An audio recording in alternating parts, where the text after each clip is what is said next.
मराठी चित्रपट लोकमान्य नाही आहे. मराठी चित्रपट कधी कधी राजमान्य असेल, त्याला पुरस्कार मिळत असेल म्हणून, किंवा सरकारकडनं निधी मिळत असेल म्हणून राजमान्यता असेल, पण लोकमान्यता नाही. Tell me about your lowest point. प्रत्येक भूमिकांची सुरुवातच माझी लोएस्ट पॉइंट होते. An actor should be an athlete philosopher. त्याचं शरीर एखाद्या ॲथलीटला साजेसं असलं पाहिजे आणि तो फिलॉसॉफर पण असला पाहिजे. त्याची स्वतःची एक विचार करण्याची क्षमता असली पाहिजे. तू कुठल्याही माध्यमातून लिटरली पाण्यासारखं फिरत असतोस आणि you continue to do that successfully. What has worked? कुठल्याच भूमिकेला मी जर त्या सारख्या नसतील तर मी नाही म्हणत. आणि त्याची भीती नाही वाटत. As a industry from economy point of view फार बरी नाहीये. कोणी उठतं, कुठलाही सिनेमा करतं, काही स्क्रिप्ट असते, कारण तुम्ही एकत्र नाही आहात. सरकारही तुम्हाला फाट्यावर मारताय, प्रेक्षकही तुम्हाला फाट्यावर मारताय. बाकीच्या भाषेतली तर त्यांना माहिती नाही की मराठी चित्रपट नावाची गोष्ट आहे. त्याचा तुम्हाला अपमान नाही वाटत. मला तर संताप होतो. मी कलाकाराची अनरेस्ट आणि त्याचा ते शोध आणि क्रिएटिव्ह स्टिम्युलेशन वगैरे सगळं जरी असलं तरी सुद्धा तू खुश आहेस का? तू फुलफिल्ड आहेस का? तू शांत आहेस का? तुला असं वाटत तू डिसिप्लिन्ड आहेस? नाही.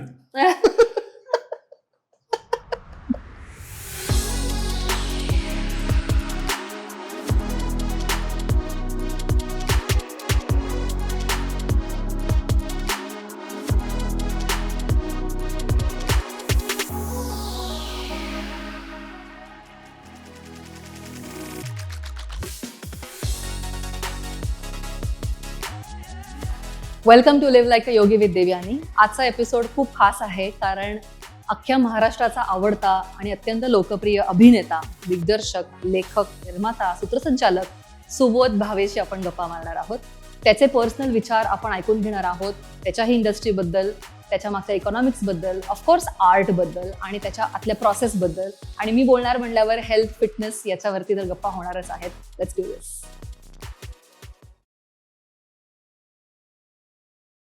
सुबोध, वेलकम आणि थँक्यू वेळ काढल्याबद्दल. तुला मी जेव्हा जेव्हा फोन करते, मेसेज करते, तू अगदी फार विचार न करता नेहमी मला वेळ देतोस, त्यासाठी थँक्यू व्हेरी मच. तर आज ऍक्च्युली आपल्याला काही कुठल्या फिल्म बद्दल किंवा असं तुझ्या इंडस्ट्री बद्दल खूप काही डेप्थ मध्ये न जाता एरवी आपल्या गप्पा होतातच, बट आज थोडंसं ऑफिशियल सेटअप आणि माझा एम हा आहे की थोडंसं ऍक्टर आणि पब्लिक फिगरच्या मागच्या माणसाशी थोडंसं बोलायचं आहे. बिकॉज खूप साऱ्या गोष्टी तुम्ही ज्या पद्धतीचं लाईफ जगता, खूप एक्सपोजर तुम्हाला असतं आणि along the way so many things you learn. तर ते कुठेतरी एक्सप्लोर करायचं आहे. आणि if you find something that can add value to anybody from any profession, that would be the aim. Of course असं होणारच नाही की ऍक्टरशी बोलतोय आणि तुमच्या इंडस्ट्रीबद्दल काहीच बोललं नाही, असं होणार नाही. पण आपण थोडासा मॅक्रो व्ह्यू घेणार आहे then going into the specifics. तर आज बोलायचं जेव्हा ठरलं ना, त्यावेळेला मला सगळ्यात पहिले so when I started thinking की what is it that I want to get into. आणि तेव्हा असं वाटलं की जे जनरली आर्टिस्ट, ऍक्टर्स किंवा तुमच्या फील्ड मधल्या लोकांना ज्या वेळेला जनरली प्रश्न जे विचारतो, मला असं वाटलं की ते तुला कुठलेच ऍप्लिकेबल नाही आहेत समहाव. म्हणजे स्ट्रगल, एन्झायटी, रिजेक्शन, या सगळ्या गोष्टी बाहेरून बघताना असं वाटतं की तुला काही फारशा लागल्या नसतील त्या. बिकॉज बघताना असं वाटतं की your life is so smooth, you are so busy, you are doing so many things. तर was there any struggle at all? Struggle असतो ना, का नसतो? म्हणजे एखाद्या शहरात जाऊन आपल्या कोणी ओळखीचं नसताना, पूर्वी आपण वाचलेलं असेल बघ की बरेचसे कलावंत हे मुंबईमध्ये कुठनं बाहेर गावातनं आलेले होते. त्यांच्या स्टोऱ्या आपण वाचतो की कुठेतरी रेल्वे स्टेशनवरती अनेक दिवस झोपले, जे मिळेल ते खाऊन झोपले, पैसे नसायचे, चालत जायचे. तर त्या काळातला तो स्ट्रगल होता. प्रत्येकाच्या स्ट्रगलच्या म्हणजे एक काही दिवस तू उपाशी राहिलास आणि तुला वणवण भटकायला लागलं म्हणजे स्ट्रगल असं नाही. मला असं वाटतं की स्ट्रगल हा तुझं काम सुरू झाल्यापासून तुझा चालूच आहे. स्ट्रगल शिवाय माणसाचं आयुष्यच नाहीये. जन्माला आल्यापासून मरेपर्यंत स्ट्रगलच आहे. तर जन्माला आल्यानंतर पहिला आईचा स्ट्रगल असतो, मग मूल जन्माला घातल्यानंतर त्या मुलाचा आणि आईचा स्ट्रगल असतो. त्या मुलाचा स्ट्रगल असतो गोष्टी समजून घेण्याचा, हळूहळू रांगण्याचा, चालण्याचा, उभं राहण्याचा. आणि आईचाही स्ट्रगल असतो त्या मुलाला समजून घेण्याचा की ते त्याच्यापेक्षा एक वेगळा पोटात आलेला जीव आहे. त्यामुळे स्ट्रगलला आपण खूप ग्लोरिफाय नको करूया. पण म्हणजे इन द मोस्ट काय म्हणतात त्याला कन्व्हेन्शनल सेन्स नाही, असं का? म्हणजे माझ्यासाठी स्ट्रगल नव्हता असं मी म्हणणार नाही, पण मी त्याचा बाऊ करत नाही, मी त्याचं कौतुक करत नाही, मी त्याच्याकडे लक्ष देत नाही. कारण मी ते स्वीकारलंय की तुला जर एखादं काम करायचं असेल तर बाय डिफॉल्ट तुला स्ट्रगल करावंच लागणार आहे, आणि मी त्या स्ट्रगलला मेहनत असं म्हणतो, मी त्याला स्ट्रगल नाही म्हणत. मी स्ट्रगल बद्दल का बोलते, कारण ही मायानगरी, मुंबई, सिटी ऑफ ड्रीम्स, त्याच्यामध्ये लिटरली अस्तित्वाचाच स्ट्रगल खूप लोकांचा असतो. कारण बऱ्यापैकी डोळ्यात ड्रीम्स घेऊन येणारे, मागचे बर्न द ब्रिजेस करून आलेले, नो प्लॅन बी, ओनली दिस, आणि आपल्या समोर फक्त सक्सेस स्टोरीज येतात. त्याच्या मागे लाखो लोकांच्या इतर स्टोरीज येत नाहीत. फेल्युअर म्हणण्यापेक्षा जितकी लोक येतात आणि जितकी लोक ऍक्च्युली लोकांपर्यंत ऑन स्क्रीन पोहोचतात त्याच्यामध्ये तफावत मेजर आहे, आणि ते तुला जास्त माहिती आहे माझ्यापेक्षा. तर त्या कन्व्हेन्शनल सेन्समध्ये मला बोलायचं होतं. नाही, मी समजला, मला तुझा प्रश्न कळला नाही असं नाहीये, पण मला कायम असं वाटतं ना की मी किती स्ट्रगल केलाय याचा भाऊ करण्यापेक्षा सुद्धा मी किती काम करतोय आणि मी किती चांगलं काम करतोय, आपण ते जास्त समोर आणूया. कारण स्ट्रगल आमचं काहीच नाही ना, म्हणजे मी असं म्हणेन की ऍक्टरचं काहीच नाही, इतकं सर्वसामान्य लोकांचं स्ट्रगल आहे, इतकं शेतकऱ्यांचं स्ट्रगल आहे, इतकं रोजचं पोट रोजच्या रोजंदारीवरती असणाऱ्या माणसांचं स्ट्रगल तर आमच्यापेक्षा कैक पटीने जास्त आहे. आणि मग आमच्या क्षेत्रातली माणसं यशस्वी झाल्यानंतर ती आनंदी असतात का? मी पोहोचणार आहे तिथे. म्हणून मी म्हटलं की त्या स्ट्रगल या झोनमध्ये मला तो खूप बडा चढा की खूप ग्लॅमर केलेला शब्द वाटतो स्ट्रगल. म्हणून मी तुला म्हटलं की मी स्ट्रगलला मी मेहनत असं नाव देतो. आणि दुसरी गोष्ट की तू स्ट्रगल का करतोयस? मी तुझ्यासाठी करतोय का? मी कोणासाठी तरी करतोय का? मी माझ्यासाठी करतोय ना. मग ती आनंदी मेहनत असली पाहिजे, तो स्ट्रगल नसला पाहिजे. पण जिथे सर्व्हायव्हल ऍट स्टेक आहे तरी सुद्धा ती आनंदी मेहनतच असली पाहिजे.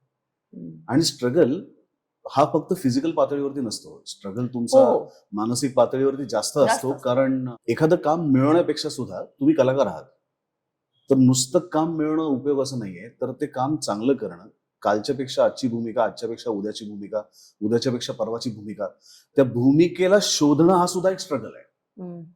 नुसतं काम मिळवणं हा स्ट्रगल नाहीये, तो सोपा आहे. पण काम मिळाल्यानंतर ज्या भूमिकेसाठी माझी निवड झाली आहे ती भूमिकाच जर मला करता आली नाही तर नुसतं काम मिळून उपयोग नाहीये.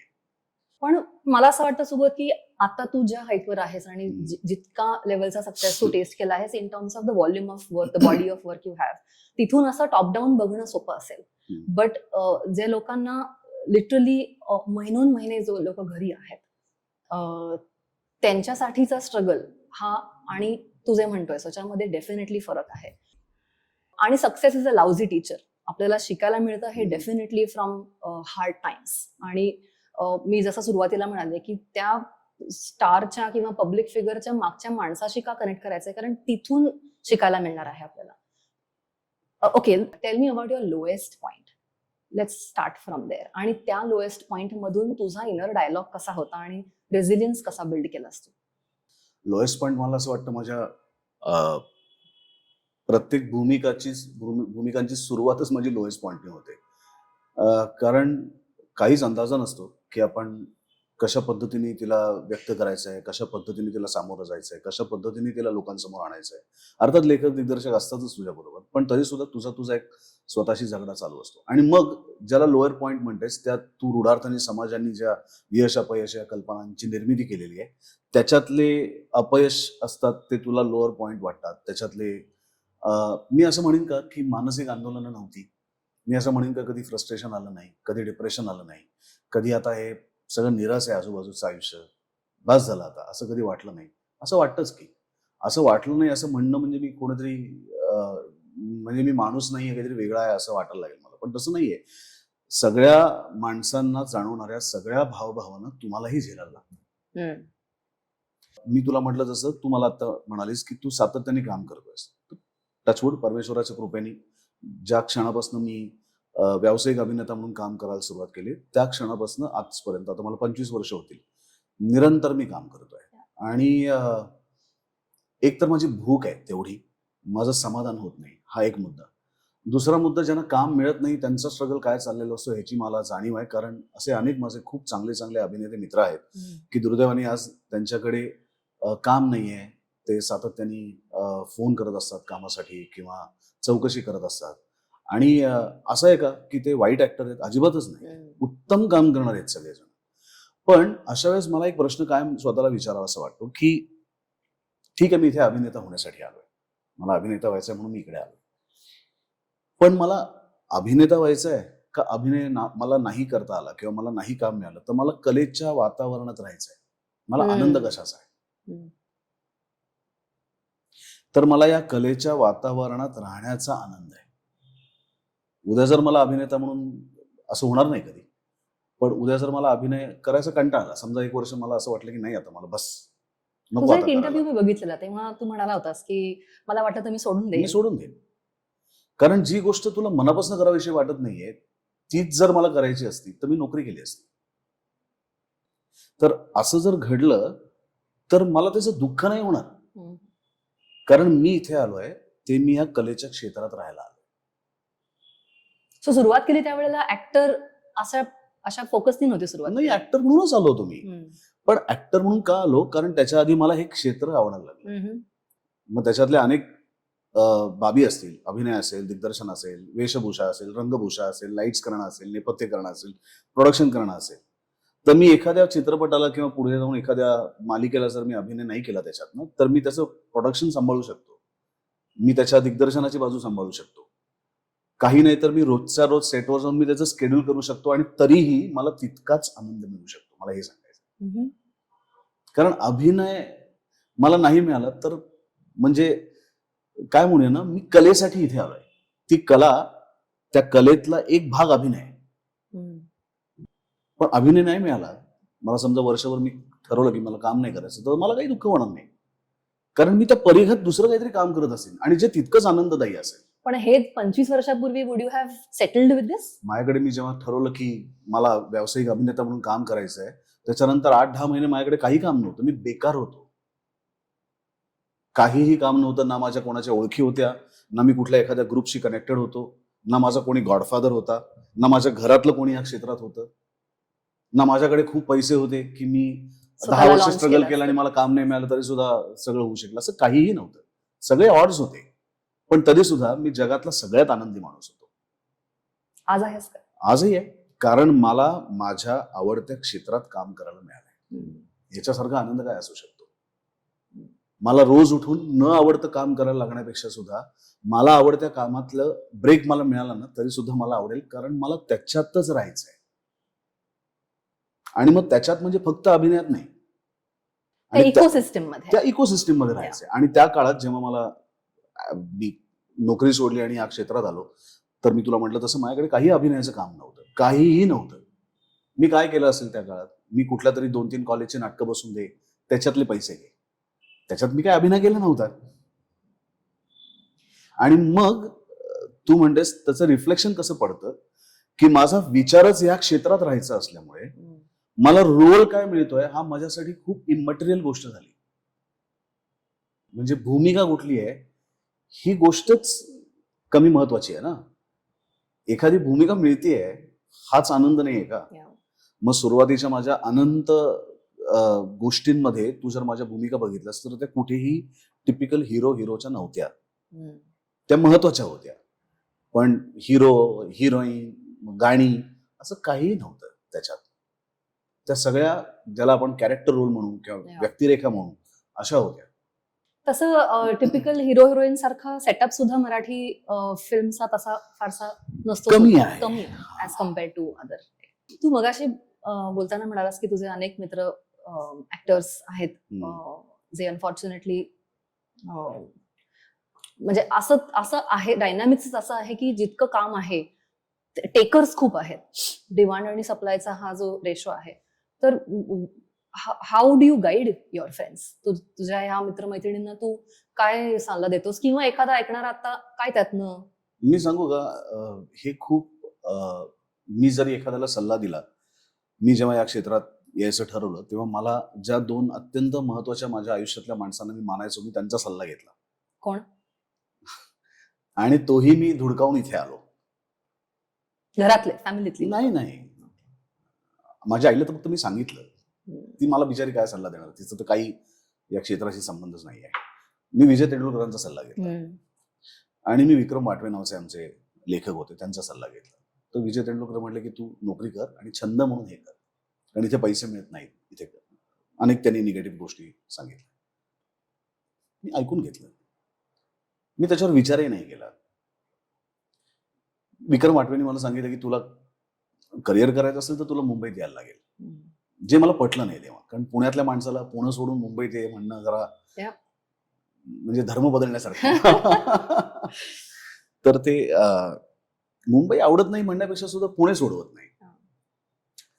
पण ते यावं लागलं, जावं लागलं आणि फायनली तिकडेच सेटल झालो. पण सुरुवातीचे 3-4 वर्ष मी अपडाऊन करायचो, सकाळच्या पहाटेच्या बसने जायचो, परत यायचो. आणि मग ते लक्षात आलं की आपण खूप फिजिकली कारण नसताना स्वतःला Yeah. बनवतोय.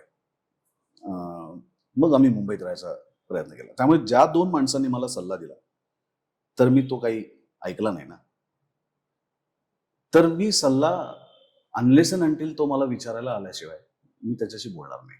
लेट्स अज्युम आलंय कोणीतरी, कारण आपल्याला we have to get there. म्हणजे असा आपण कम्प्लीट टॉप डाऊन अप्रोच ठेवून चालणार नाहीये, कारण there are definitely people who are struggling आणि म्हणजे डिप्रेशनमध्ये जात आहेत, कुठले अडिक्शन्स होत आहेत किंवा व्हॉट एव्हर. तर तू जिथे आहेस तिथून असं समज की that is the value add that you are doing beyond your entertainment आणि बियॉन्ड मनाला फुंकर कामातनंच्या पलीकडे तू जेवढं 25 वर्षामध्ये बघितलंस त्याच्या समोर तू काय सांगशील समोरच्याला, because this is really important. मी पहिल्यांदा त्याला हे सांगेन की म्हणजे प्रयत्न करत राहणं हा तर पहिला भाग आहे.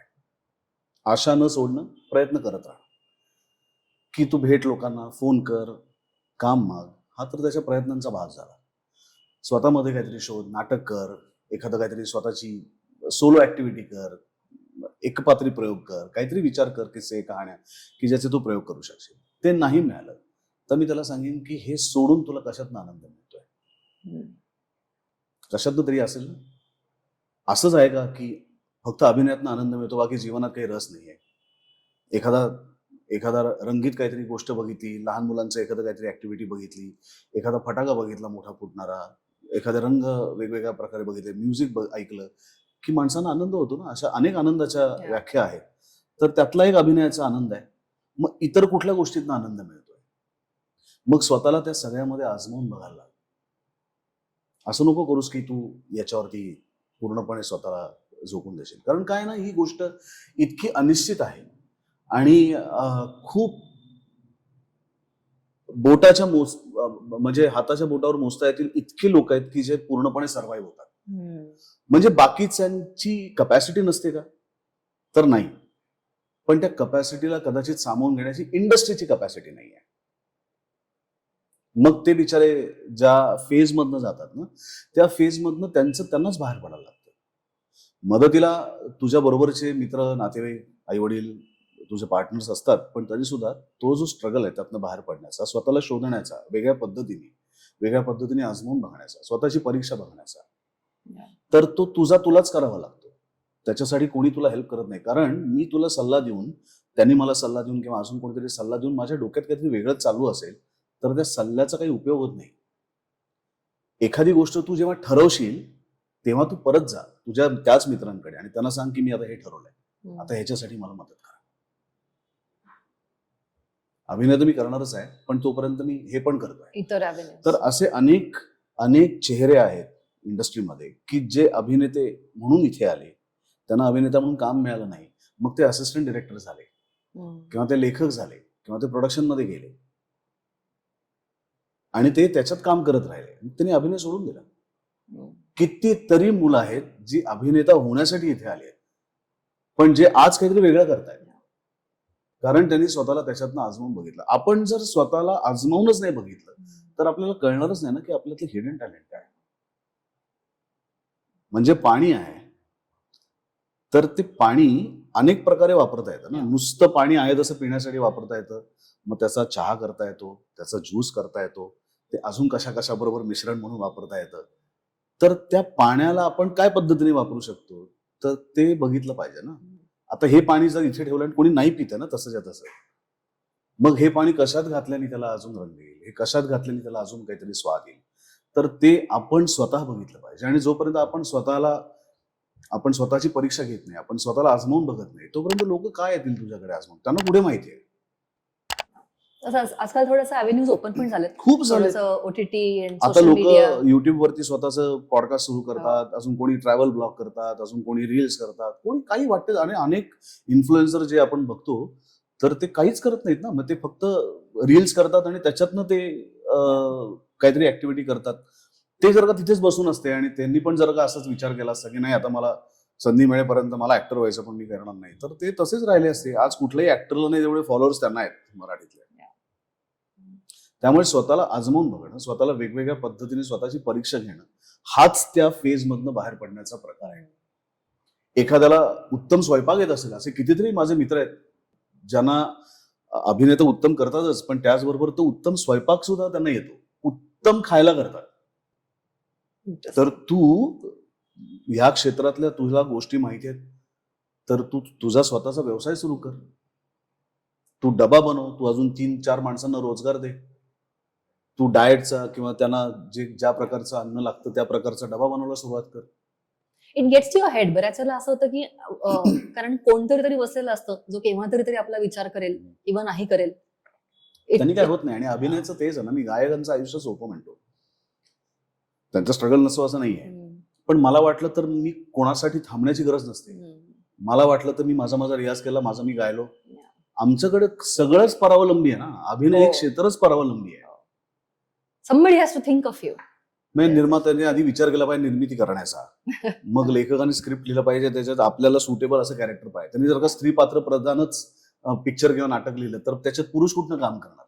म्हणजे त्याच्या डोक्यात त्यांनी वेगवेगळ्या कॅरेक्टर्स काहीतरी भेळ केली पाहिजे, त्याच्यातनं दिग्दर्शक आला पाहिजे, दिग्दर्शकाला असं वाटलं पाहिजे की हा माणूस आपल्याला याच्यासाठी जाऊ शकतो, मग त्यांनी आपल्याला ऑडिशनसाठी बोलवलं पाहिजे, माझे जे काही पैसे फलाना जे काही तारखा बिरखा या सगळ्या गोष्टी जमल्या पाहिजेत, तर जाऊन मी त्याच्यात काम करणार.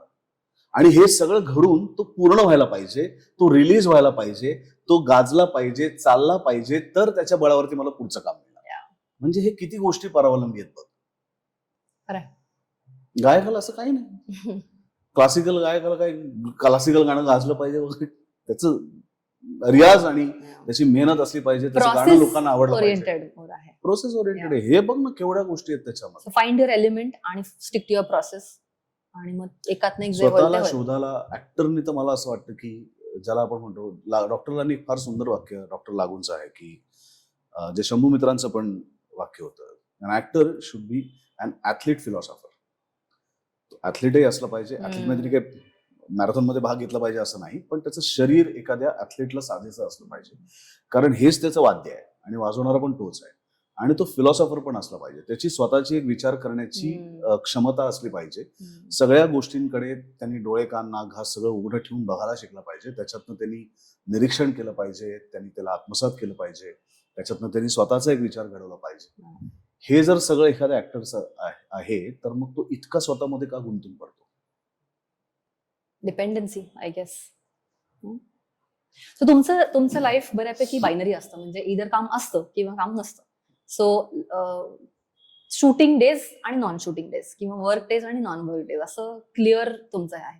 तर how is your schedule usually? How does your typical day? Shooting day, non shooting. Shooting day तर घरातून निघा, मुंबईत डेज आहेत माझे, ट्रॅव्हलिंग करा. नॉन शूटिंग डेज असे खूपच कमी आहेत. शूटिंग डेजच माझे आहेत. पण ज्या वेळेला काम नसतं, ज्या वेळेला कुठल्याच प्रकारचं म्हणजे पोस्ट रिलेटेड किंवा ऍक्च्युअल शूटिंग, त्यावेळेला टिपिकल डे कसा असतो ज्या दिवशी घरी आहेस? काहीही करत नाही.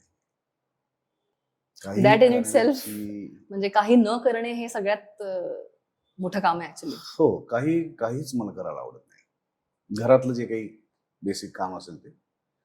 पण अदरवाईज असं काही आता उठून कुठेतरी फिरायला जाऊया वगैरे वगैरे, तर इतकं ऑलरेडी रोज त्या ट्रॅफिक मधनं प्रवास चालू असतो की आता फिरायला जाणे, इथनं उठून फिरायला जाऊया, तर त्या विचारानेच भीती वाटते की आता इथनं 2 तास मरीन ड्राईव्हला जा, मग परत 2 तास परत या, मग तिथे पार्किंग शोधा. तर ह्यानीच तुझा एक मेन इंटरेस्ट निघून जातो. त्यामुळे खरं तर काहीच करावं असं वाटत. सो तुझा लॉंगेस्ट नॉन वर्किंग टाइम कुठला होता? मगाशी सांगितलं 8 ते 10 महिने सुरुवातीच्या काळातला. That is the only time. तोच. सो तुझी एक युनिक जागा बनवलीस, म्हणजे you do films, you do TV, OTT, Hindi films मध्ये मध्ये मध्ये दिसतो, सूत्रसंचालन करतो, शोज मध्ये लाईव्ह, तर इतक्या सगळ्या गोष्टी करतोस. जनरली असं म्हणलं जातं की टीव्ही ऍक्टर्स टाईपकास्ट होतात आणि मग त्यांना फिल्म्स मिळत नाहीत, असं साधारण म्हटलं जातं. तू कसा टाईपकास्ट होत नाहीस? कारण what me- works for you? म्हणजे असं काय वाटतं तुला की जे तुला तुझ्यासाठी वर्क करतं, की तू कुठल्याही माध्यमातून लिटरली पाण्यासारखं फिरत असतोस आणि you continue to do that successfully. What has worked? माहित नाही. एकतर एकसारखं काम न करण्याची माझी सवय. एकसारखं म्हणजे एकसारखं काम करायला आवडतं मला, पण एकासारखं दुसरं नसलं पाहिजे. दुसऱ्यापेक्षा तिसरं वेगळं असलं पाहिजे. त्यामुळे एकसारख्या समान पद्धतीच्या भूमिका करायला मला आवडत नाही. एखादी भूमिका जर मी केली असेल तर त्या प्रकारची भूमिका मी परत करत नाही. काहीतरी वेगळेपण त्याच्यात पाहिजे तर मी करतो. मग ती टीव्ही असू देत, सिनेमा असू देत, सगळीकडे सारखंच आहे. तर ह्याच्यामुळे मी स्वतःला टाईपकास्ट होण्यातनं आत्तापर्यंत वाचवलंय. So choices. चॉईसेस. Okay. एखादी भूमिका माझी चालली तर याचा अर्थ मी पुढची भूमिका तशीच करेन असं नाही. मी त्याला पूर्ण छेद देणारं काहीतरी करेन. म्हणजे आय थिंक बालगंधर्व आल्यानंतर किंवा लोकमान्य आल्यानंतर मी फुगेसारखा चित्रपट केला, किंवा मी तुला कळणार नाही सारखा चित्रपट केला, किंवा मी एखादा निगेटिव्ह कुठलं तरी कॅरेक्टर केलं की जे लोकमान्य आणि बालगंधर्वांच्या कम्प्लिटली अपोजिट आहे. मला लोकांना हे जाणूच द्यायचं नाहीये की मी हे आहे, मी ते नाही आहे. मी बालगंधर्व नाही, मी लोकमान्य टिळक नाही, मी काशीनाथ घाणेकर नाही, मी छत्रपती शिवाजी महाराज नाही, मी ह्याच्यातलं कोणीच नाही. मी सुबोध भावे आहे आणि मला वेगवेगळ्याच भूमिका करायला आवडतात. सो ही स्ट्रॅटेजी आहे का असं? ही स्ट्रॅटेजी आहे. मला हेच करायचं आहे. So आणि कॉन्शियसली कॉन्शियसली हा डिसिजन घेतलेला आहे आणि तो पहिल्यापासून घेतलेला आहे. असं नाही की तो आत्ता आलेला आहे. आणि कुठल्याच भूमिकेला मी जर त्या सारख्या नसतील तर मी नाही म्हणत नाही. हा. म्हणजे आता एक हा. भूमिका माझ्याकडे परत आली होती एका हिंदी सिनेमातली, त्याच्यात त्यांना लोकमान्य टिळक मी करायला हवा होता, तर मी नाही म्हणलो, कारण मी तो केलाय. किंवा आता एक OTT मालिका येणार होती ज्याच्यात त्यांना मी बिरबल करायला हवा होता, तर मी बिरबल ऑलरेडी केलाय, मी परत नाही करणार. असं जर कारण नसेल तर मी जनरली नाही म्हणत नाही. माझ्याकडे वेळ असेल, सगळ्या गोष्टी जर जुळून आल्या तर मी ते करतो आणि त्याची भीती नाही वाटत मला. मला आवडतं की वेगवेगळ्या व्यक्तिरेखांमधनं आपण स्वतःला नव्याने बघावं. एकतर या नीरस आयुष्याचा मला कंटाळा येतो, ज्याच्यासाठी मी नोकरी केली नाही आणि तेच तेच करत राहणं रोल म्हणजे नोकरी करणंच आहे ना. मी इथे आलोय कशासाठी? मी इथे अभिनय करण्यासाठी आलोय. एका पद्धतीचा अभिनय करण्यासाठी आलोय का? नाही. तर मी ह्या विचाराने इथे आलोय की मी जेव्हा केव्हा या जगात नसेन तर मला लोकांनी माझ्या रंगीबेरंगी फुलांच्या गुच्छासाठी लक्षात ठेवावं. एकाच रंगाच्या फुलांसाठी लक्षात ठेवू नये. माझ्याकडे हिरवा, जांभळा, पिवळा, निळा सगळ्या रंगांची फुलं आहेत, त्याच्यासाठी मला लोकांनी लक्षात ठेवावं. मग ते जर मला करायचं असेल तर मला वेगवेगळ्या भूमिका करायला लागतील आणि हे मी विचारानेच करतो. भूमिका निवडताना मी तशाच निवडतो की त्या आधीच्या कुठल्या भूमिकांचं रिफ्लेक्शन नसलं पाहिजे. तुला असं वाटतं का की चांगल्या ऍक्टरला चांगला म्हणजे कुठल्याही ऍक्टरला चांगला ऍक्टर किंवा अभिनेता होण्यासाठी त्या प्रकारचं deep connection with life and with the self होणं गरजेचं आहे? कारण मी तुला खूप वर्ष ऑब्झर्व करते, तुझ्या चेहऱ्यातल्या छोट्या छोट्या छटा ज्या असतात ना एखाद्या सीन मध्ये किंवा ह्या, तर ही प्रगल्भता आयुष्यातली तुमची ऍज अ पर्सन असल्याशिवाय तुमच्या आर्टमध्ये ती उतरणार नाही असं तुला वाटतं? Do you think what makes a good actor or a great actor? समजून घेणं, सो प्रोसेस करणं. आमचं पोटच त्या सीन समजून घेण्यावरती आहे. तो सीन, तो विषय, ती भूमिका जर मला समजलीच नाही तर मी उतरवीन कशी? आणि जे मी उतरवतोय ते उतरवतोय हे मला कळलं पाहिजे की हे मला दाखवायचं आणि तेच जात आहे. पण मला दाखवायचं आणि गोष्ट लोकांच्या समोर येते, तर मग काहीतरी एक्झिक्युशन मध्ये आणि समजण्यामध्ये काहीतरी कनेक्शन नाहीये. तर जे मला जाणवलंय, जे मला समजलंय तेच माझ्या पूर्ण बॉडी लँग्वेज मधनं, माझ्या शरीरातनं, माझ्या डोळ्यांमधनं, माझ्या आवाजातनं तेच उतरलं पाहिजे जे मला समजलंय. सो डीप सेल्फ अवेअरनेस हा तुमच्या असलाच पाहिजे. भयंकर गरजेचा आहे. आणि ह्या गोष्टीची मला पहिल्यांदा जाणीव झाली, मला आठवत नाही, मी आय थिंक आम्ही थिएटर अकॅडमीच्या ऑफिसमध्ये तेव्हा मी आय थिंक कॉलेजच्या शेवटच्या वर्षाला होतो एमकॉमला वगैरे, आणि आम्ही सगळ्या वेगवेगळ्या कॉलेजमधल्या मुलांचा एक ग्रुप केला होता, आणि आम्ही दर रविवारी शनिवारी एक ऍक्टिव्हिटी करायचो की आमच्यातलीच मुलं आम्ही इम्प्रोव्हाइज करायचो, वाचायचो, मग आमच्यातलीच मुलं काहीतरी लिहायची ते आम्ही प्रेझेंट करायचो. तर ह्या सगळ्यामध्ये मला तो एक युरेकाचा क्षण आयुष्य वाटायला आला, जो मला स्पेसिफिकली लक्षात आहे की तेव्हा मला पहिल्यांदा कळलं की जे मला आत्ता जाणवत आहे, जे मला समजलंय, जे मी आत्ता म्हणण्याचा प्रयत्न करतोय, आणि आत्ता म्हणजे बरेचसे लोक आरशासमोर करतात ना माझा चेहरा कसा दिसतोय, तर तेव्हा पहिल्यांदा मला जाणवलं की इथे बाहेर जे घडतंय ना त्याचा आरसा माझा आतमध्ये लागलाय. Fascinating. And that shows in your work. तर तो आरसा माझ्या आतमध्ये लागलाय, त्याच्यामुळे मला बाहेर माझं रिफ्लेक्शन बघण्याची गरज नाही. माझं रिफ्लेक्शन जे काही चेहरा उमटतंय ते माझ्या आतमध्ये नोंदलं गेलंय, आणि जे तपासून बघितलंय मेंदूनी बाहेर जे उमटतंय ते करेक्ट आहे ना विचारांची, आणि जे करेक्ट आहे तेच उमटतंय. That really shows. म्हणजे मी मगाशी बोलत असं की अगदी छोटे छोटे म्हणजे काहीच घडत नाहीये, पण मे बी जस्ट एक eyebrow lift, may be just एक समथिंग इन द आईज, काहीच नाही बदललंय फिजिकली, काहीच नाही, फक्त इमोशन डोळ्यात चेंज झालं. जसं प्युपिल्सचं डायलेशन होण्यापासून ते म्हणजे इतक्या छोट्या छोट्या छटा दॅट प्रोसेस, आणि ती खूप लवकर तुला समजली असं वाटतंय, समजली किंवा सापडली. म्हणजे ही प्रोसेस अशी आहे आणि अशी आली पाहिजे. याचं कारण कदाचित असं असेल देवयानी की मी अनेक वेळा म्हणतो, आणि हे ही खरी गोष्ट आहे, की मी बॉर्न ऍक्टर नाहीये, मी बॉर्न कलाकारच नाहीये. ही गोष्ट आहे ती माझ्याकडे खूप प्रयत्नपूर्वक आलेली आहे, खूप मेहनतीने आलेली आहे, आणि इतक्या मेहनतीने, इतक्या प्रयत्नांनी जेव्हा एखादी गोष्ट तुझ्याकडे येते ना ती तू सोडत नाहीस. कदाचित मी बॉर्न ऍक्टर असतो, लहानपणापासून तो आला त्याने पाहिलं आणि जिंकलं, असं जर माझ्या बाबतीत असतं तर कदाचित मला त्याची व्हॅल्यू राहिली नसते. पण तसं नाही आहे. माझ्याकडे ती खूप खूप उशिरा, खूप प्रयत्नांनी, खूप मेहनतीने आलेली गोष्ट आहे, आणि मी असंही म्हणत नाही की ती पूर्णपणे आलेली आहे. एक त्याचं टोक दिसलंय फक्त मला आता. जसं मी आतमध्ये जाईन तसं अजून खूप काही आतमध्ये रंग आहेत जे अजूनपर्यंत दिसलेले नाही आहेत मला, पण इतक्या प्रयत्नांनी मला टोक दिसलंय, तर ते मी कसं सोडेन. आय गेस जितकं तुझं कॉलिंग स्ट्रॉंग आहे ना, तितकं तुझी ती सेल्फ एन्क्वायरी करण्याची इच्छा, भूक, त्याच्यासाठी घेतलेले एफर्ट्स करण्याची तुझी काय म्हणतात त्याला, तू मगाशी भूक हा शब्द वापरला होतास, ती तुझी सेल्फ एन्क्वायरीची भूक जी आहे ना ती तुझ्या स्ट्रॉंग कॉलिंग मध्ये आहे. जसं तू म्हणालास की ऍक्टर नसतो झालो सक्सेसफुल तरी सुद्धा मी काहीतरी ते यातलं चूज केलं असतं. So that was the magnetic एक तुझी जी हे होती, इथे जे आहे ते हेच. Let's back up a little bit. थोडासा मॅक्रो व्ह्यू घेऊया. आता मराठी इंडस्ट्री कशी चालू आहे? How is the industry right now? चांगलं झालं. नाही, चांगलं झालंय. त्याच्यात मला असं वाटतं की स्वतःची वाट शोधतोय आम्ही सगळे आता. मी as a industry from economy point of view बोलते. फार बरी नाहीये, पण आशा आहे की कधीतरी ती बरी होईल.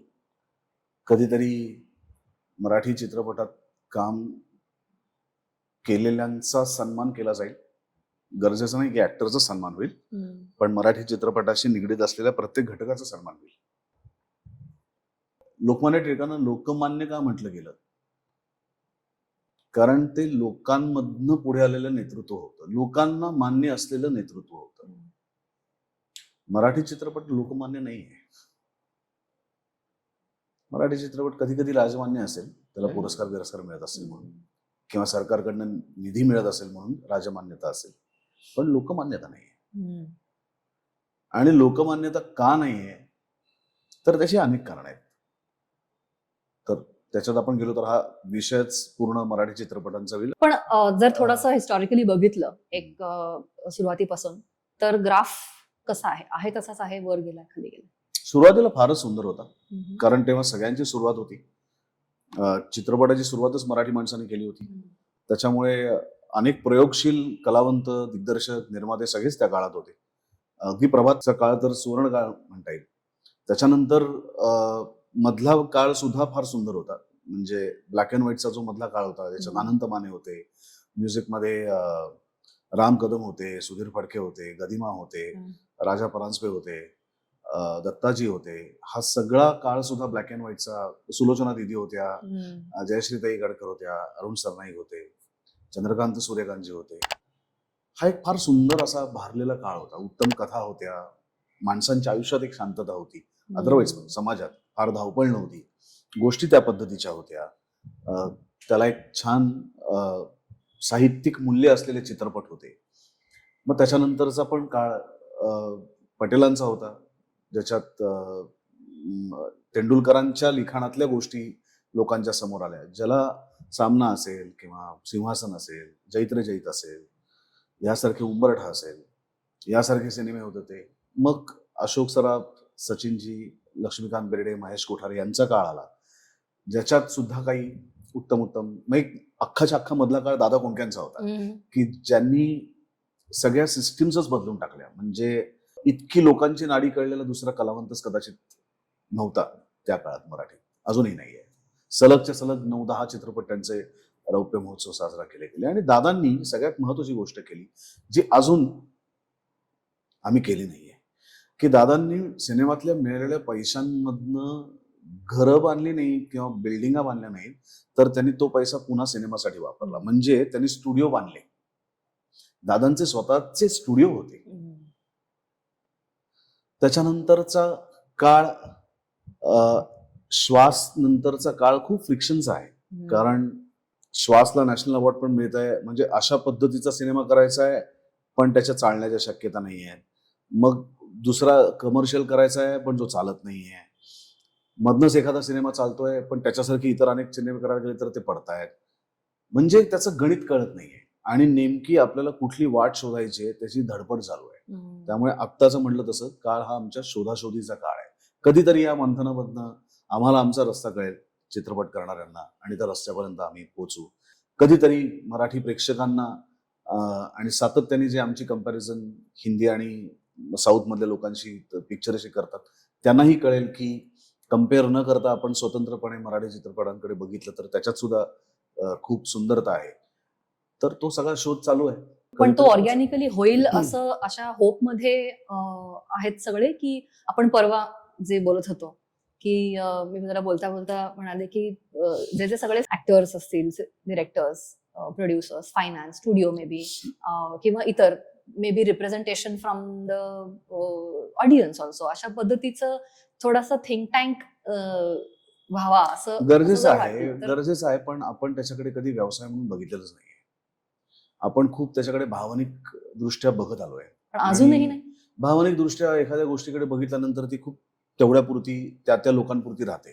जेव्हा तुम्ही एक सलग त्याच्याकडे व्यवसाय म्हणून बघता, म्हणजे तुम्ही त्या चित्रपटाशी निगडीत असलेले 10,000 लोक आहात असं आपण पकडूया, की मराठी चित्रपटाशी कनेक्टेड 10,000 लोक आहेत आणि हे सगळे मिळून वर्षाला 100 चित्रपट करतात असं आपण पकडलं तर त्या 10,000 लोकांचा मिळून हा एक व्यवसाय आहे. बरोबर आहे ना? आणि मग तो जर व्यवसाय असेल तर तो कशा पद्धतीने केला पाहिजे, मग त्या व्यवसायाला व्यवसायाची गणितं सुद्धा लागली पाहिजे. मग ज्याच्यावर तो सिनेमा चालतो त्या संहितेवरती सगळ्यात जास्त काम व्हायला पाहिजे. कोणी उठतं, कुठलाही सिनेमा करतं, काही स्क्रिप्ट असते, म्हणजे त्याला काहीतरी सिस्टीम पाहिजे. कारण कुठलाही मराठी चित्रपट आला तरी तो चेहरा मराठी चित्रपटाचा येतो ना, तो प्रतिनिधित्व मराठी चित्रपटाचं करतो. मग एखादा जर का वाईट निघाला तर त्याचं भूत आमच्या सगळ्यांवरती येतं.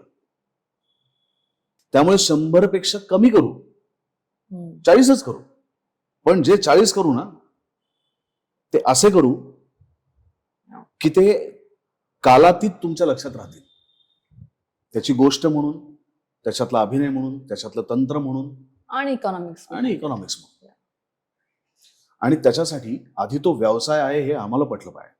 पण मग त्याच्यासाठी काही ऍक्टिव्हली युनिटी आहे का इंडस्ट्रीमध्ये? नाही. युनिटी तशा प्रकारची म्हणशील तर तशा प्रकारची युनिट नाहीये. आणि त्याचं कारणच हे आहे की पैसाच नाहीये ना. पण तोच तर जनरेट करायचा आपल्याला. पैसा नाहीये म्हणून युनिटी नाहीये.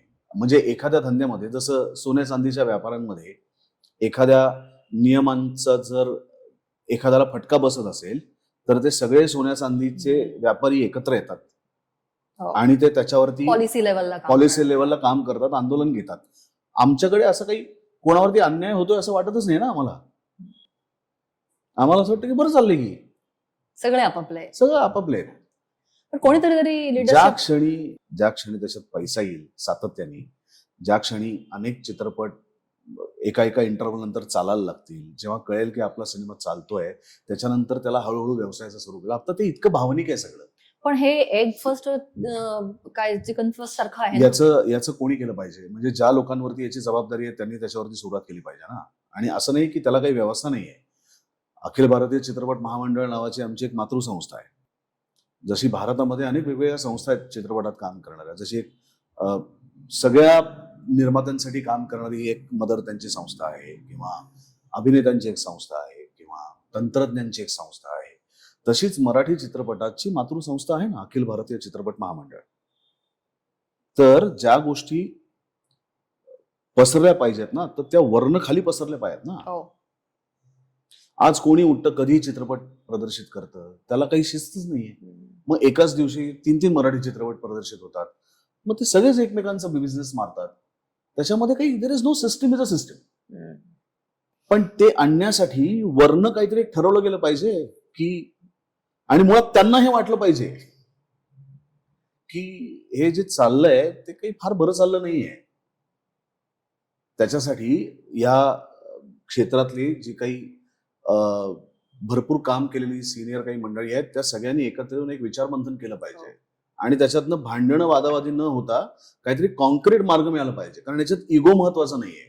आणि इगो असेल तर तो मराठी चित्रपट सृष्टीचा म्हणून इगो असला पाहिजे. अस्मिता असली पाहिजे. अस्मिता असली पाहिजे. माझा तुझा इगो न होता तो चित्रपट म्हणून आपल्या संपूर्ण इंडस्ट्रीचा म्हणून एक इगो असला पाहिजे. आणि मग तुमचा आवाजच इतका क्षीण आहे कारण तुम्ही एकत्र नाही आहात. सरकारही तुम्हाला फाट्यावर मारताय, प्रेक्षकही तुम्हाला फाट्यावर मारतायत. बाकीच्या भाषेतले तर त्यांना माहिती नाहीये की मराठी चित्रपट नावाची एक गोष्ट आहे. ते तर उभंही करत नाहीत, ते विचारत पण नाहीत तुम्हाला. आणि त्याचा तुम्हाला त्रास नाही होत,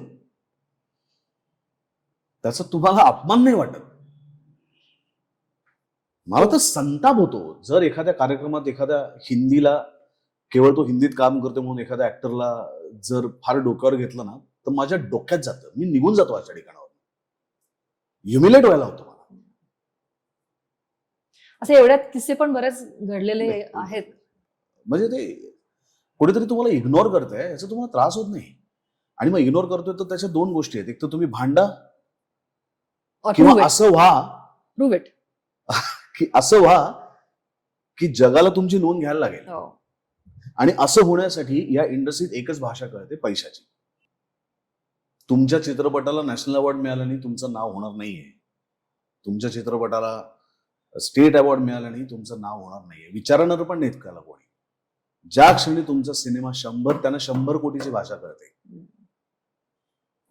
जेव्हा सातत्याने काही मराठी चित्रपट 100 कोटी असे भाषा करतील आणि ते चालतील, तेव्हा आपोआप सगळ्यांचं लक्ष मग ते साऊथ, तमिळ, तेलुगू सारखं आता अरे मराठी चित्रपट पण आपला आहे, मग ते तुम्हालाही त्या व्यासपीठावर बोलवतील.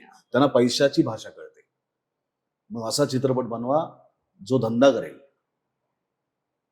असा चित्रपट बनवा जो तुम्हाला तुमच्या प्रेक्षकांना खर्च करून बघावासा वाटेल. It is a very serious topic. आणि आता सगळेजण फ्युचर चांगलं होईल याची फक्त वाट बघतात. वो सुबह कभी तो आएगी. तू डिरेक्शन पण केलेलं आहेस, 2 फिल्म्सचं डिरेक्शन केलंयस. एक कट्यार काळजात घुसली, माय फेवरेट फिल्म, आणि आता जी पोस्ट प्रोडक्शन मध्ये आहे, संगीत मान अपमान. तर ऍक्टर असल्यामुळे डिरेक्शन सोपं गेलं, आणि स्पेशली आता मध्ये तू ऍक्टरही करतोयस, डिरेक्टरही करतोयस, आधी पण केलं होतंस. हा शिफ्ट कसा करतोस तू, आणि has it been easy because you're an actor? हो, मला सोपं जातं. कारण मला ऍक्टर म्हणून काही काम नाही करावं लागत, कारण ते ऑलरेडी केलेलं आहे मी. नाही, व्हिज्युअलाइज करण्यामध्येच माझ्या दिग्दर्शकांनी माझ्यातला ऍक्टर काय करेल हे पण व्हिज्युअलाइज केलंय. त्यामुळे माझ्यातल्या ऍक्टरला माहितीये की माझ्या दिग्दर्शकांनी काय व्हिज्युअलाइज केलंय. त्यामुळे त्याला मला वेगळं समजून नाही सांगायला लागत. आणि ऍक्टिंगची भीती आणि त्याचं प्रेशर मला कधीच नव्हतं. आणि समजा मी चुकलो तर माझे असिस्टंट आहेत ना, ते सांगतील की मला. पण म्हणजे आता आपण पैशाबद्दल एवढं बोललो, बजेट कन्स्ट्रेंट्स हे सगळीकडे असतात, आणि इस बार बजेट कम है हे बऱ्यापैकी बजेट कम ही पहिलीच लाईन असते आपली. करेक्ट. तर तू डिरेक्टर म्हणून तुझी आर्टिस्टिक विजन आणि बजेटरी कन्स्ट्रेंट्स याच्यामध्ये तुझा स्ट्रगल स्ट्रगल म्हणजे how do you handle all that? मजा येते मला. कसं बसवायचं? मला काय आहे ना, खूप सोप्या सगळ्या गोष्टी चालायला लागल्या ना की आयुष्यात काही फार मजा नाही असं वाटायला लागतं. ऑब्स्टॅकल्स असले पाहिजेत, सतत अडचणी यायला पाहिजेत, सतत प्रॉब्लेम यायला पाहिजेत. मग तुम्हाला कळतं की तुमच्या मेंदूची कपॅसिटी काय आहे आणि तुमच्यातल्या माणसाची ताकद काय आहे. पण ट्रेड ऑफ्स आलेले आहेत तुला? हजार आले, पण त्याचं काही, म्हणून मी म्हटलं की प्रॉब्लेम्स यायलाच पाहिजेत, अडचणी उभ्या राहिल्याच पाहिजेत, तर तुम्ही अजून जास्त फोकस होता, अजून जास्त त्याच्यातनं ताकदीने बाहेर पडता आणि अजून जास्त तुम्हाला तुमचा मेंदू आहे ना 10 पटीने चालायला लागतो. म्हणजे एखाद्या एसी रूम मध्ये तुला झोपायला सांगितलं तर तो एसी चालू आहे, असं छान मऊ गादी आहे, अशी खूप असं उंची तुझ्या अंगावरती एखादा काय म्हणतात त्याला गोधडी टाईप काहीतरी आहे पांघरून, अशी मलमल उशी आहे, सगळं छान आहे, मंद सुगंध आहे, ह्याच्यातली तुला झोप लागेल का? तुला सांगितलंय की इकडनं 4 दिवस रात्रंदिवस तुला प्रवास करत दरी खोऱ्यातनं एका ठिकाणी पोहोचायचं आहे आणि तू चालतोयस, तू दमलायस, तू थकतोयस, तू मेंटली एक्झॉस्ट झालायस, तुला दिशा सापडत नाहीये, रस्ता चुकतोय, प्राणी आहेत, पायाला चावतंय, बूट गेलेत, फाटलेत, आणि अशा वेळेस तू झाडाच्या इथे बसल्यानंतर जी तुला झोप लागेल ती खरी का तुझी एसीची झोप खरी? अर्न केलेली, ती तू अर्न केलेली आहेस. त्यामुळे जितक्या अडचणी आहेत ना तितकी तुला झोप छान येते कारण तुझा मेंदू धावायला लागतो. तुला असं वाटतं का की म्हणजे हा आता वाद गेल्या काही काळात तर पण खूप होतो आहे की म्हणजे आर्टिस्ट किंवा ऍक्टर्स किंवा तुम्ही एंटरटेनमेंट इज द प्रायमरी हे, पण त्याच्या मागे पर्पज असावा, फिल्मच्या मागे काहीतरी मिनिंग असावा, काहीतरी उपदेश असावा, किंवा इव्हन आजकाल ऍक्टर्सना पण खूप होल्ड केलं जातं की तुमचं पण ओपिनियन असलं पाहिजे, मुद्द्यांवरती तुम्ही बोललं पाहिजे. तर तुझे काय थॉट्स आहेत त्याच्यावर? मला नाही वाटत मुद्द्यांवरती बोललं पाहिजे. मी तिथेच बोलीन ज्याचा उपयोग होईल. एखाद्या मुद्द्यांवरती मला जर एखादी गोष्ट नाही पटत आहे तर मी त्या संबंधित अधिकाऱ्याला, त्या मंत्र्याला मी जाऊन भेटीन, भांडीन, वाद घालीन आणि तो मुद्दा बदलायला लावेन. जिथे माझ्या बोलण्याने काहीच फरक पडणार नाहीये तिथे मी कशाला माझी ताकद, शब्द, वेळ वाया घालू. पण ऍक्टर्सची रिस्पॉन्सिबिलिटी असते असं वाटतं? कोणाबद्दल? सोसायटी बद्दल. ते फेसबुकवरती बोलल्याने सिद्ध होते. फेसबुक नव्हतं तेव्हा काय लोकांची रिस्पॉन्सिबिलिटी नव्हती का? फेसबुक नंतर अचानक स्वतःच्या रिस्पॉन्सिबिलिटीची एक भान आलंय लोकांना. ओव्हर झालंय हे असं तुला? अति झालंय. आणि दुसरी गोष्ट मला याच्यात मीडियाची खूप चूक वाटते की त्या फालतू ट्रोलर्सला एखाद्याने ट्रोल केलं ही बातमी कशी होऊ शकते? एखाद्याने आयुष्यात काहीतरी अचीव्ह केलं ही बातमी होऊ शकते ना. एखाद्याने अनेक ऑड्स मधनं सुद्धा अनेक लोकांचे प्राण वाचवले, कोणाला तरी संकटातनं वाचवलं, कोणाला तरी पुराच्या पाण्यातनं बाहेर काढलं, स्वतःचं करिअर घडवलं, परीक्षेत काहीतरी अभ्यास करून पहिला आला, मग त्या गावाचं नाव रोशन केलं, शेतीत काहीतरी नवीन प्रयोग केले, तंत्रज्ञान काहीतरी नवीन विकसित केलं, ही बातमी होऊ शकते ना. आज देवयानी आणि सुबोध झाले ट्रोल, ही बातमी कशी होऊ शकते? तुमचे लाईक्स वाढवायचे म्हणून तुम्ही कुठलं तरी एक 2-3 वाक्य तुम्हाला हवी ती तुम्ही एकत्र करणार आणि त्याचा तुम्ही बाजार उठवणार. आणि ह्या सगळ्याचं लोक किती म्हणत असतील ना की माझ्यावरती परिणाम होत नाही, तरी कुठेतरी सायकोलॉजिकली तुम्ही प्रचंड हर्ट, डिस्टर्ब झालेले असतात तुमचे अनेक रात्री. आणि याच्यात मी गेलोय म्हणून मी सांगतोय. आणि काहीही म्हणजे संबंध नसताना तुमच्या बाबतीत ते वाद क्रिएट केले जातात. Especially when reputation is your primary currency. आणि त्याच्यात ते जे बोलतात ना त्यांना त्याचं काही भान नसतं, ते सगळ्यांना शिव्या देतात. ते अमुक पक्षाच्या अमुकाला पण शिव्या देतात, त्या तमुक पक्षाच्या तमुकाला पण शिव्या देतात. त्या अभिनेत्रींच्या बाबतीत तर ज्या पातळी सोडून बोललं जातं ना ते तर भयंकर घाण आहे. तर खूप डिस्टर्बिंग आहे. म्हणजे मी मध्ये एक कोर्स केला होता, काय बरं त्याचं नाव काहीतरी होतं, मी आता विसरलो, खूप वर्ष झाली, मी आणि मंजिरीनी. तर आम्हाला त्यांनी पहिली गोष्ट सांगितली की तुम्हाला जर तुमच्या दिवसाची सुरुवात चांगली करायची असेल तर पहिली गोष्ट करा की वर्तमानपत्रच वाचू नका. किती खरं आहे. तर माणसाला जर छान आयुष्य पॉझिटिव्हली घालवायचं असेल ना तर मला असं वाटतं त्या सोशल मीडियापासून तुम्ही जितके लांब राहाल तितकं तुमचं आयुष्य, कारण तिकडे सगळेच जण फक्त मनातली गरळ ओकाला येतात तिथे. आणि हे मीडियावाले त्यांना अजून फोकस देतात. त्यांना दुसऱ्या बातम्या नाहीत काही आयुष्यात, चांगलं काही त्यांना दाखवायचं नसतं. Actually every news is a breaking news these days, त्यामुळे त्याला पण ते टॉप किती करायला घाण काही आहे. नाही काही एखाद्याच्या नाही. मानसिक आरोग्यावरती त्यांनी किती परिणाम होतो. तुम्ही काय लेवलला एखाद्याला डिस्टर्ब करता. आणि यांना चेहरा नाही ना. उद्या जर का हे ट्रोल करणारे सेलिब्रिटी असते आणि त्यांना जर असं रोज उठून कोणीतरी आई माईवरनं ट्रोल केलं असतं, मग त्यांना कळलं असतं की त्याचा त्रास काय होतो. आणि महिलांच्या बाबतीत तुम्ही इतक्या घाणेरड्या पद्धतीने व्यक्त होता. ते सगळी, आता मी या फील्डमध्ये योगात काम करते, इतक्या लोकांना रोज पाहते, काउन्सिलिंग करते, शिकवते. सगळा इनर कॉन्फ्लिक्ट, म्हणजे सभ्य भाषेत बोलायचं तर सगळा इनर कॉन्फ्लिक्ट हा कुठेतरी बाहेर येतो. कॉन्फ्लिक्ट म्हणजे ती आता ते त्याच्या डर्टची पातळी प्रत्येकाची वेगळी असते, ती Sad. कुठेतरी तरी त्याला वाट, पण ते त्याचं त्यामुळे मला हे अजिबात वाटत नाही की कलाकारांनी व्यक्त व्हायला पाहिजे. आणि कलाकारांनी व्यक्त व्हायला पाहिजे तिथे तो फेसबुकवरतीच व्यक्त व्हायला पाहिजे असं नाही. जिथे त्याचा उपयोग होणार असेल तिकडे तो व्यक्त होईल. आणि मग ते काय झालंय, आता डायरेक्ट 2 गट पडलेत ना. आता विवेकी गट राहिलेलाच नाहीये. तू व्यक्त झालास तर एकतर तू ह्या पक्षाचा असतोस किंवा तू त्या पक्षाच्या विरोधात असतोस. एवढ्याच गोष्टी आहेत ना. मग कशा करता? कारण मी काय कुठल्या पक्षाचा म्हणून मला व्यक्त नाही व्हायचं. तुम्ही ते ठिकाण जर माझ्यावरती लावणार असेल तर मी कशाला व्यक्त होऊ? कारण मी कुठल्याच पक्षाचा नाहीये.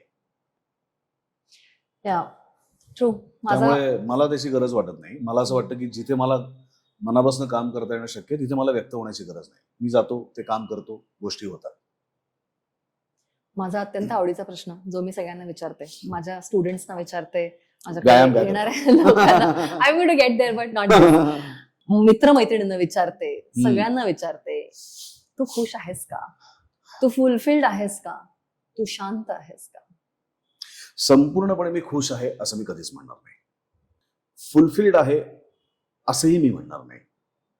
शांत मधनं मधनं मी आहे. मधनं त्याचं मधनं मी उत्तर मला नाही. माहिती actually, but please go on. शांत मधनं मधनं मी आहे, मधनं मधनं मी नाही. मी कलाकाराची अनरेस्ट आणि त्याचं ते शोध आणि हे सगळं क्रिएटिव्ह स्टिम्युलेशन वगैरे सगळं जरी असलं तरी सुद्धा माणूस म्हणून, या सगळ्या चेहऱ्यांच्या मागचा माणूस म्हणून तो माणूस आतमध्ये- म्हणून मी खुश नाहीये. कारण खुश होऊन राहावं असं वातावरण आजूबाजूला नाहीये. मी माझ्या कामामुळे डिस्टर्ब आहे का? किंवा माझ्या फॅमिलीमुळे डिस्टर्ब आहे का? अजिबातच नाही. काहीच कारण नाही. पण बाहेर पडल्यानंतरच्या गोष्टी बघून खुश व्हावं असं काही नाहीये. मग ते न बघता तुम्ही झाडांचे रंग बघा. ज्या गोष्टी बदलता येणार नाहीत त्या तुम्ही कशाला विचार करता? असं होत नाही ना. आपण संवेदनशील असतो. आपल्यावरती त्या गोष्टींचा कळत नकळत परिणाम होत असतो. मी त्या शूटिंगला घोडबंदर रोडने जातो. त्या घोडबंदर रोडची इतकी घाणेरडी अवस्था झाली की चला आम्ही शूटिंगसाठी तर तिकडे कधीतरी 1 वर्षभर असू, त्याच्यानंतर आमचं सिरियल बंद होईल. पण जी लोक तिथे राहतायत रोज, तिथनं कामासाठी मुंबईत प्रवास करतायत, ती शाळेतली मुलं शाळेत जात आहेत बसनी, कॉलेजमधली मुलं परीक्षेला जात आहेत, कोणाला विजाची अपॉइंटमेंट आहे, कोणाला आयुष्यातलं महत्वाचं काम आहे, कोणाच्या तरी घरी आजारपण आहे, कोणीतरी चाललंय. ही लोक जेव्हा तिथनं जात असतील आणि त्या कारण नसताना झालेल्या ट्रॅफिकमध्ये अडकत असतील, बरं तो ट्रॅफिक आहे हा मानवनिर्मित आहे ना, निसर्गाने क्रिएट केलेला नाहीये. मग आपण सोसायटी म्हणून आणि मग शहरात घरं घ्या आणि गावात सेकंड होऊन घ्या आणि अजून खेडेगावात थर्ड होऊन घ्या आणि फोर्थ होम वरती जा. कुठे चाललोय आपण? इतकी गर्दी, इतकी लोक एकमेकांच्या उरावर आणून घालण्याची, त्या शहरांचं नियोजन नाही. इतकी लोक कशी राहणार? त्यांना पाणी कसं पुरणार? त्यांचं मलमूत्र कुठे विसर्जन होणार? छोट्याशा रस्त्यांना तुम्ही मोठे करू शकत नाही, तिथे तुम्ही 30-30 मजले टॉवर बांधताय. हजार गाड्या रस्त्यावरती उतरणार. त्या पार्किंगचं काय होणार? लहान मुलांचं, वृद्ध माणसांचं काय होणार? हा सारासार विचार न करण्याची एक सवय लागली आपल्याला आणि ती फार घातक आहे. म्हणजे शाळेत आणि कॉलेजमध्ये असताना असं वाटायचं की आता आपण 21व्या शतकातनं पुढच्या शतकात जाऊ, वातावरण अजून छान झालं असेल, आपण जाती धर्मांच्या पलीकडे माणूस म्हणून एकमेकांबरोबर आनंदाने जगू शकू, आपण अजून टेक्नॉलॉजीमुळे सगळं छान होईल, रस्ते मोठे होतील, बागा पुण्यातल्या वाढतील. काही नाही. म्हणजे तिथनं आपण अजून घसरणीला लागलेलो. आज पुण्यासारख्या ठिकाणी लहान मुलांना खेळण्यासाठी गार्डन आहेत का मला सांग? एकही ग्राउंड नाहीये. आहेत ती प्रायव्हेट आहेत, नाही तर ग्राउंडच नाही आहेत मुलांना खेळायला. कुठे जायचं मुलांनी?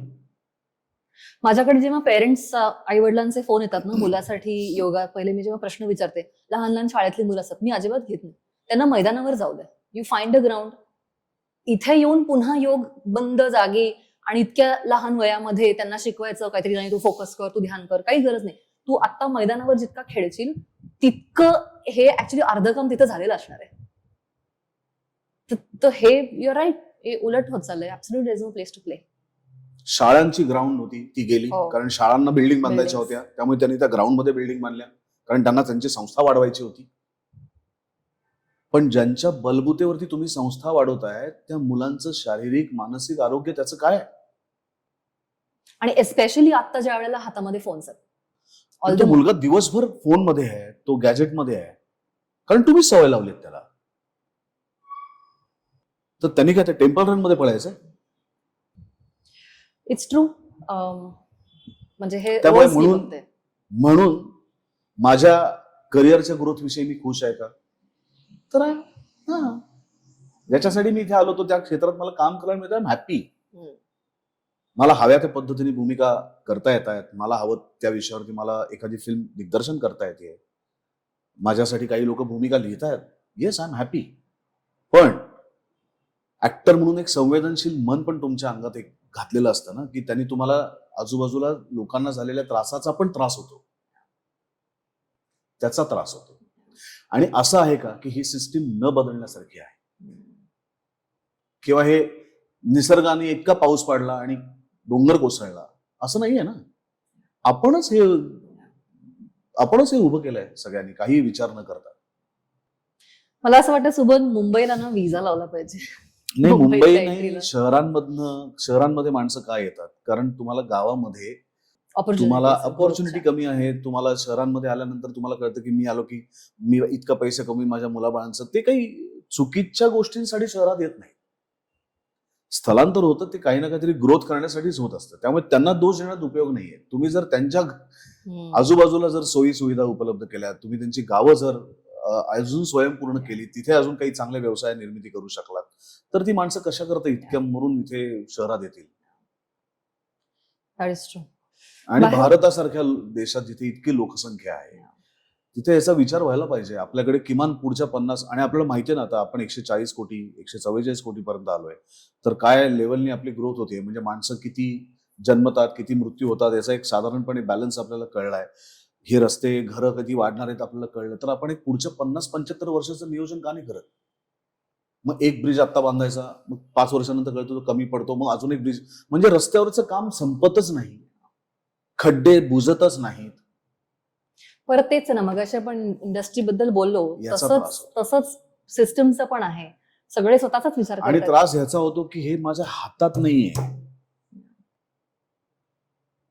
माझ्या सिनेमातली एखादी चुकलेली गोष्ट मी नीट करू शकतो, पण ही चुकलेली गोष्ट मी नीट करू शकत नाही, That is true. आणि त्याचा जास्त त्रास होतो. म्हणून खुश आहे पण आणि खुश नाही पण. बाहेरून बघितलं की असं वाटतं की म्हणजे आणि आहे पण असं की you made a place, success ज्याला म्हणतो ते तुझं आयुष्य is the example of what a successful actor is. तुझ्या डेफिनेशन सक्सेसच्या काय आहेत? काहीच मी सक्सेस हा मानतच नाही मुळात. नाही, खरं सांगू का, माझ्या दृष्टीनं सक्सेस म्हणजे रात्री बेडवर पडल्यावर झोप लागणं झोप शांत लागणं, सकाळी उठल्यावर पोट व्यवस्थित साफ होणं, आणि भूक लागणं, भूक लागणं पाणी प्यावंसं वाटणं, आणि आपल्या आजूबाजूच्या लोकांबरोबर आपल्याला राहावंसं वाटणं. आतमधलं हार्ट टू हार्ट होऊन डीप कनेक्शननी जगता येणं स्वतः बरोबर आणि आजूबाजूच्या तेच आहे कॉन्फ्लिक्ट फ्री. सक्सेसफुल. म्हणून विचारलं की व्हॉट इज युअर डेफिनेशन? मग ते आहे तर मी आहे. पण रूढार्थाने मला असं वाटतं त्या सक्सेसला अंत नाही काही. आज माझ्याकडे एक बंगला आहे म्हणून मी सक्सेसफुल आहे, मग उद्या एकाचे 2 बंगले झाले म्हणून मी सक्सेसफुल आहे. म्हणजे मग एक बंगला असेल तर मी सक्सेसफुल नाही, माझं घर असेल छोटंसं तर मी सक्सेसफुल नाही. म्हणजे नेमकं सक्सेसफुल म्हणजे काय आहे? प्रत्येकाची आपली आपली Exactly. डेफिनेशन असते. म्हणून सक्सेस हा फ्रॉड आहे टर्म, तो खोटा आहे. तुम्ही कामाच्या बाबतीत असमाधानी असू शकता आणि असलंच पाहिजे, तर तुम्ही अजून जास्तीत जास्त काम चांगलं अचीव्ह करता. पण सक्सेसफुल होणं ही अत्यंत फ्रॉड टर्म आहे असं मला खूप वाटतं. पण तिथे पोचावं पण लागतं. मगाशी मी बोलत होते. सक्सेसफुल व्हायला म्हणजे कुठे पोचायचंय? नाही, ही फिलॉसॉफी बनायला आयुष्याची. हा, काही अंतर वर चढल्यानंतर तुम्ही हे म्हणू शकता, चढताना नाही म्हणू शकत. कारण तसं होत नाही. कारण काही तुमच्या गोष्टी फुलफिल व्हाव्याच लागतात जोपर्यंत तुम्हाला एक बेसिक टिकमार्क्स आयुष्याचे येतात त्यावेळेला. म्हणून वरून बघताना सगळ्या गोष्टीची फिलॉसॉफी होते, पण चढताना रियालिटी. डिझायनर कपडे घातले म्हणजे सक्सेसफुल आहे का? No, you know what I am saying की येस, पण मी तुला तेच सांगतोय की मी इथे येण्यापूर्वीच माझी स्वप्न क्लिअर होती की मला इथे आल्यानंतर मला जुहूमध्ये बंगला बांधायचा नव्हता. ते माझं स्वप्नच नव्हतं. माझं स्वप्न अभिनय करत राहणं, आयुष्यभर मरेपर्यंत वेगवेगळ्या भूमिका करत राहणं, हेच माझं स्वप्न होतं. आणि या क्षेत्रात राहणं, आपल्या कामातनं लोकांना आनंद देणं, माझ्या कुटुंबियांना, माझ्या मित्रमंडळींना आनंद देणं, हे माझं स्वप्न होतं. जुहूला घर बांधणं जर सक्सेसफुल असेल तर येस, मी सक्सेसफुल नाही आहे. आणि आय एम हॅपी की मी सक्सेसफुल नाही. त्या प्रकारचं successful. So let's go to discipline part. तुला असं वाटतं तू डिसिप्लिन आहेस डिसिप्लिन आहे कामाच्या बाबतीत, फिटनेसच्या बाबतीत? नाही.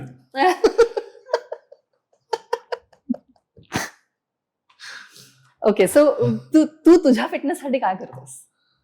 Stress management, fitness, pen management, anything that comes under physical mental health.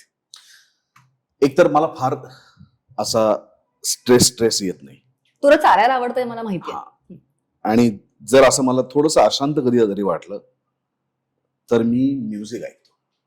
Me classical music ऐकतो आणि मन शांत होतं. किंवा मी खूप थकलो तरी मी शास्त्रीय संगीत ऐकतो. चालायला जातो, चालता चालता कानामध्ये एखादा भीमसेनजींचा राग असतो, किशोरीताई असतात, अभिषेकी बुवा असतात, शांत होतो आणि स्वतःशी बोलतो मी. ती एक सवय मला पहिल्यापासून आहे.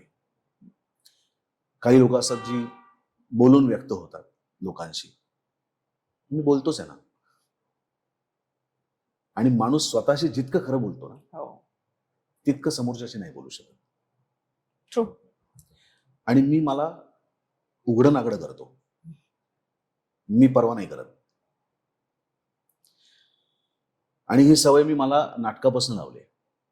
कदाचित त्याच्या आधी माझ्या आयुष्यात मी एक काळ खूप अस्वस्थ होतो, तेव्हा माझी एक मैत्रीण होती जी सायकोलॉजीची स्टुडंट होती आणि तिने मला त्या काळात तिचा काहीतरी केस स्टडी तिला हव्या होत्या म्हणून तिने मला ते करायला लावलं आणि त्याचा मला उपयोग झाला.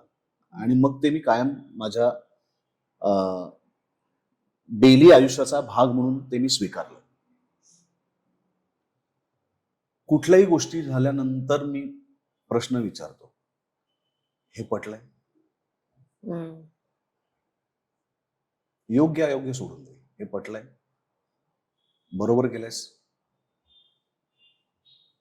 आधी एक मन म्हणतो हो केलंय, काय म्हणणं? रात्री झोपताना परत विचारतो, बरोबर केलंयस? मग त्याचा आवाज जरा कमी होतो. मग दुसरं मन येतं, ते म्हणतं नाही, हे बरोबर नाही केलंयस. मग जे चुकलायस किंवा तू केलंयस असं वाटतंय चुकीचं, मग ते सुधार पण कर. आणि ते तूच करायचं. ज्या व्यक्तीला दुखावलंयस असं वाटतंय त्या व्यक्तीला जाऊन सॉरी म्हण, त्याची माफी माग. जी करायची राहिली ती गोष्ट कर. तर ही माझी परीक्षा माझी रोज असते चालू. तर सो बेसिकली लाईफची फिलॉसॉफी तुझी प्रिटी मच ट्रूथ, माझं सत्य किंवा हे मला खरं वाटलं आहे आणि यांनी मी ऍट पीस आहे का या सत्याबरोबर. That is what anchors you, मला असं वाटतंय. आणि your ability to be in deeply connected with your self. I think हे तुझे ग्राउंडिंग फॅक्टर्स आहेत असं म्हणायला हरकत नाही. Wonderful. Thank you Subodh so much वेळ काढल्याबद्दल. एनी क्लोजिंग थॉट्स किंवा तुला मला काय विचारायचं असेल तर विचार. मी सांगू काय होतं, फिटनेस कडे आपण येऊया. काही लोक अशी असतात की ज्यांना व्यायाम, स्वतःचं शरीर एका पद्धतीने घडवणं या सगळ्या गोष्टी आवडतात मनापासून. त्याच्यात नावडण्यासारखं काहीच नाहीये.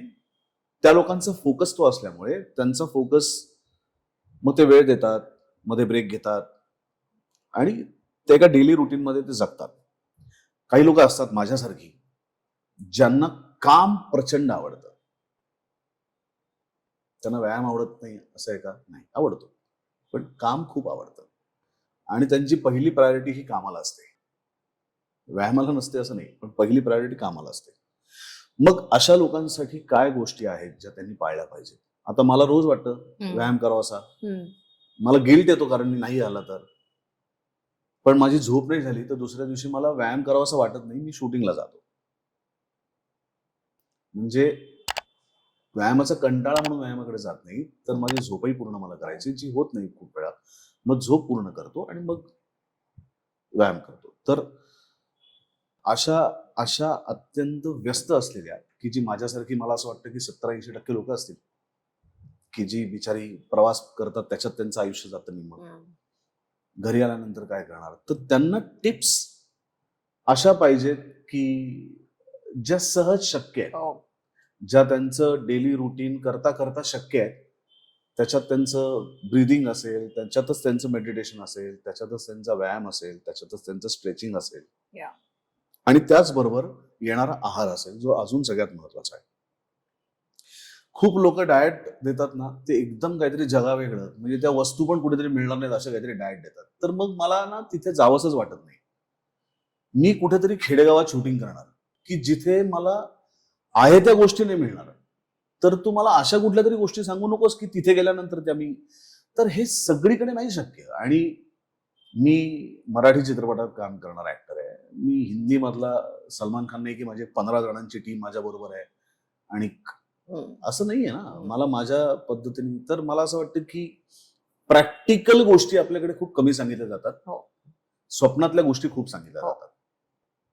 तू सेटवर जरी नसेल, घरी जरी असशील तरी सुद्धा बाय द बुक, माझ्याकडे खूप लोक येतात, म्हणतात तुम्ही डाएट लिहून देता का? मी सांगते मी डाएट लिहून देत नाही, कारण तुम्ही कागदाकडे बघून आयुष्य नाही जगू शकत. इतक्या वाजता हे, इतक्या वाजता हे, हा शेक, तो स्मूदी, हे असं that can not be your life. Principles सांगेन मी. तुमच्या आत्ताच्या आयुष्याचा एक ऑडिट घेऊ, तुमच्या लाईफस्टाईलचा घेऊ, तुमच्या टेम्परामेंटचा, तुमच्या प्रोफेशनचा घेऊ, तुमच्या वेळांचा घेऊ, आणि त्याच्यात काय बसवायचं आहे जे तुम्हाला सहज करता येईल, प्रॅक्टिकली अटेनेबल, ते आपण करू. तर टू आन्सर युअर क्वेश्चन, तुझ्यासारखे बिझी कुठल्याही फील्ड मधली जी लोक आहेत, तर जर बसून खूप काम करणारे लोक असतील तर थोडासा आहार माफक ठेवा, बिकॉज तुमची मुव्हमेंट कमी आहे.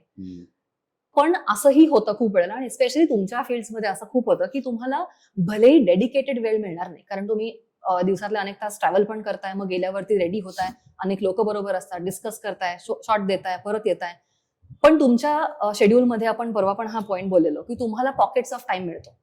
त्या पॉकेट्सचा जर तुम्ही थोडासा प्रॅक्टिकली यूज जर केला, तर छोट्या छोट्या पॉकेट्समध्ये तुम्हाला बरंच काय काय अचीव्ह करता येईल. मग it can be in terms of simple stretching, सूर्यनमस्कार, किंवा वॉकला गेलाय, थोडंसं शूज घातलाय, जॉगला गेलाय, परत आलाय, तुम्हाला मेकअप खराब करायचा नसेल, सिम्पल स्ट्रेचिंग करा तुमच्या ग्रीन रूम मध्ये, किंवा बसून थोडंसं प्राणायाम. भ्रामरी सर्वात सोपा प्रकार इज भ्रामरी, त्याला काहीही लागत नाही, त्याला बंधनं मिनिमम आहेत. असा प्रकार केला तर तुमचं ऍक्टिव्हिटी आणि ग्राउंडिंग दोन्हीही करता येईल. सो डेडिकेटेड वेळ जर नसेल तर पॉकेट्स ऑफ टाइमचं कन्स्ट्रक्टिव्ह युटिलायझेशन ही करता येतं. आणि डिपेंडिंग ऑन तुमची कितपत ऍक्टिव्ह लाईफ आहे किंवा सेडेंटरी आहे, त्याप्रमाणे modulation of your diet, of your food आणि choices, what you choose to eat, हे सगळ्या गोष्टी कुठेही पनिशमेंट न वाटता करता येण्यासारख्या आहेत असं मला वाटतं. So that is definitely actionable. तर मला असं वाटतं त्याचं तू एक तुझ्याच चॅनलवरती एखादा सेगमेंट तू करावास आमच्यासारख्या बेशिस्त लोकांसाठी. तुमच्यासारख्या बिझी लोकांसाठी. बेशिस्त आपण म्हणूया. Sure, definitely.